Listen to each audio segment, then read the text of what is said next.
Hey YouTube, it's Caelian here, and I'm back with the second part of the legendary Federation 2409 Captain Bundle review. Before we get into it, I just want to give a quick reminder to give this video a like, subscribe to the channel, and ring the bell icon for more content like this in the future. This video will focus entirely on the legendary Caelian Intel Multi-Mission Explorer, or Legendary Vesta as I'll call it from here on out. So let's start with the base stats. The Legendary Vesta has a base hull modifier of 0.95 and a shield modifier of 1.4. 4 foreweapons, 2 aft, and 3 device slots. Bridge officer stations are as follows: a Lieutenant Commander Tactical, a Lieutenant Engineering, an Ensign Science, a Commander Science/Intel Hybrid, and a Lieutenant Commander Universal/Intel Hybrid. 4 Tactical, 2 Engineering, and 5 Science consoles, base turn rate of 12, impulse modifier of 0.17, and inertia of 55.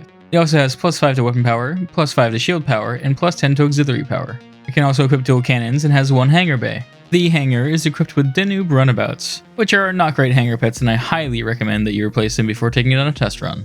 There are special weapons pre-equipped in the form of aux cannons. They work and look the same as phaser dual heavy cannons, but set power from auxiliary rather than weapon power. We get a total of 6 consoles altogether. The first is the sympathetic Fermion transceiver, which originally came from the Vesta Multi-Mission Surveillance Explorer. When activating the clicky, you will receive hull and shield healing on top of +15 to EPG. Overall, this console is pretty useless in today's meta. Next is the Quantum Field Focus Controller. This originally came from the Aventine Multi-Mission Reconnaissance Explorer. When using the clicky in a 45-degree arc of a foe, you will deal a decent amount of phaser damage to them for 12 seconds. This will also have a 2.5% chance to disable one subsystem for 5 seconds as normal phasers would. This console is basically a phaser lance, but requiring a console slot to activate and emitting from your deflector. I can't say it's useless, but I can't say it's useful either when other ships have this built in. Lastly, for the Tier 5 consoles, we have the Multi-Dimensional Wave Function Analysis module. This originally came on the Raidmaker Multi-Mission Strategic Explorer. When activated via the clicky, it will repel enemies that get close and reflect their kinetic damage back onto them with 50% shield penetration for 20 seconds. In addition to this, it will give you +50 kinetic damage resistance, immunity to teleports, and immunity to movement debuffs. Like all older T5 consoles, this one is interesting, but probably something you'll want to make do without. If you equip 2 consoles from the experimental system set at the same time, your quantum slipstream will be upgraded to the Chronoton Integrated Quantum Slipstream. This makes your base slipstream speed 25 and increases your turn rate in slipstream by 4 times. The 2-piece for this set is the only reason I can see using these consoles. It isn't the best way of getting Tour the Galaxy done, but it is certainly second best. The 3-piece bonus for equipping all of the T5 consoles is a new clicky called Quantum Focus Shield Bubble. This will give you a shield bubble for 10 seconds upon activation that will make your ship invulnerable, including ramming speed damage. The only caveat being it makes your ship weapons become offline during use. As for the T6 consoles, the first is the Isometric Dispersal Array. This originally came from the Brigid Multi-Mission Surveillance Explorer.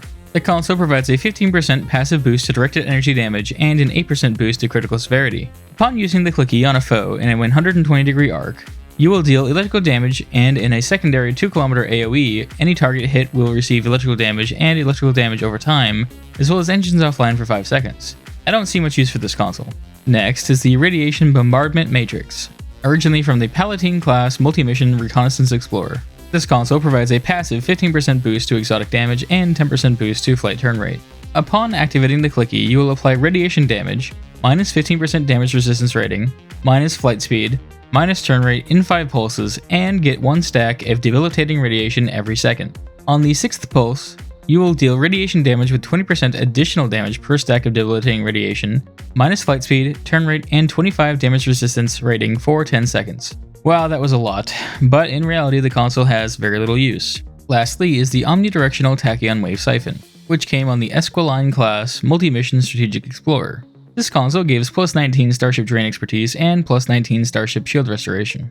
Upon activation of the clicky, you'll get a 3km wide point-blank area of effect in which enemy shields are drained and get -25% shield resistance for 10 seconds. This will also reduce damage to your shields by 20% to start, but adds an additional 4% per foe affected up to 5 maximum. On top of all that, you will also gain secondary shielding that scales based on the amount of targets hit up to 5. These will refresh every second while the effect is active. Again, all of these consoles are not really that great in today's meta, and this one is certainly not an exception to that. There is a 4-piece set called Alliance Multi-Mission Systems.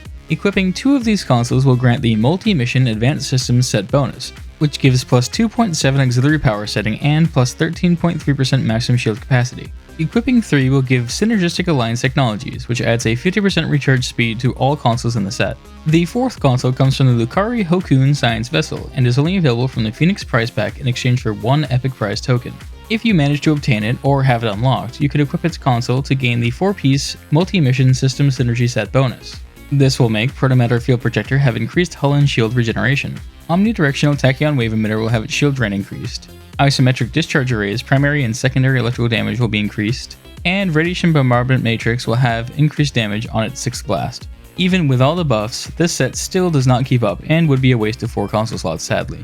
At Tier 5 in the Science Vessel Mastery package, you'll unlock 3 Starship traits. The first is Charged Particle Reaction, and comes from the Brigid Multi-Mission Surveillance Explorer. When using Charged Particle Burst, it will cause a less potent version to be emitted from each foe hit. This has the potential to give off a big chain reaction and was pretty great in my testing.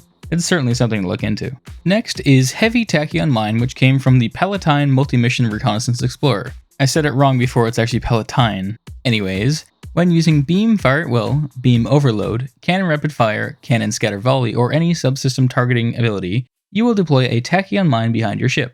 This mine will be easier for enemies to see, but will track them longer distances and have a larger area of effect. When the mine explodes via hitting a ship or being shot, it will release a 3 km tachyon particle hazard and deal high kinetic damage with 100% shield penetration. It sounds like it has potential, but I personally don't use mine builds, and my friends that do have never mentioned it, so make of that as you will. The last old trait unlocked is Exotic Particle Shielding and came from the Esquiline Multi-Mission Strategic Explorer. Activating Science, Engineering, or Tactical Team will give you +9 all damage resistance and exotic damage resistance rating for 15 seconds. This can stack up to 3 times. +9 to any skill is literally nothing, and the max of +27 is still literally nothing, so yeah. The new trait unlocked at Mastery Tier 6 is Cadum Reconstruction. Using Hazard Emitters or any intel ability will build up 1 charge of Cadum Reconstruction. This can stack up to 10 times. When your hull goes below 50%, 1 charge will be used in exchange for giving you 10% of your maximum hull back. This can happen only once every 5 seconds. This trait could be useful in a dedicated tank build. I'm just not sure it's worth taking up a trade slot for. My final thoughts on the ship are, it's okay. I give it a 6 out of 10. Don't get me wrong, it unlocks a ton of stuff, but when all that stuff is lackluster, it kind of loses its appeal. Speaking of appeal, let's check out the visual appeal with some neat skins. First up, the newly remastered Vesta skin.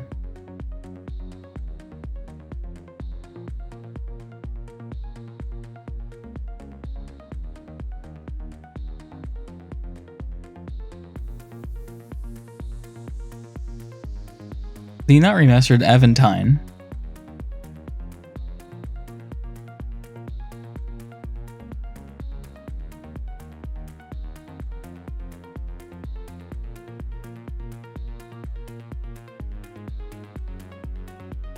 The also not remastered Raid Maker.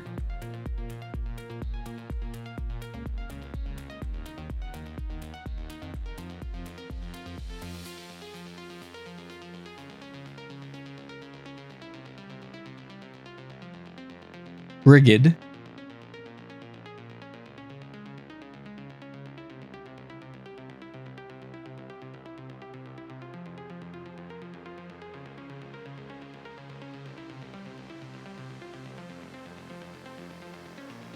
Palatine.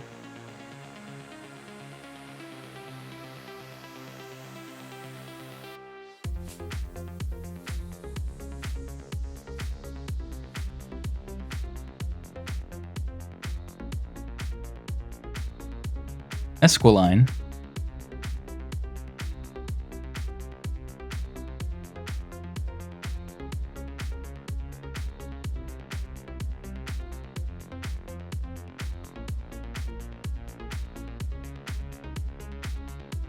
And finally, the new Caelian.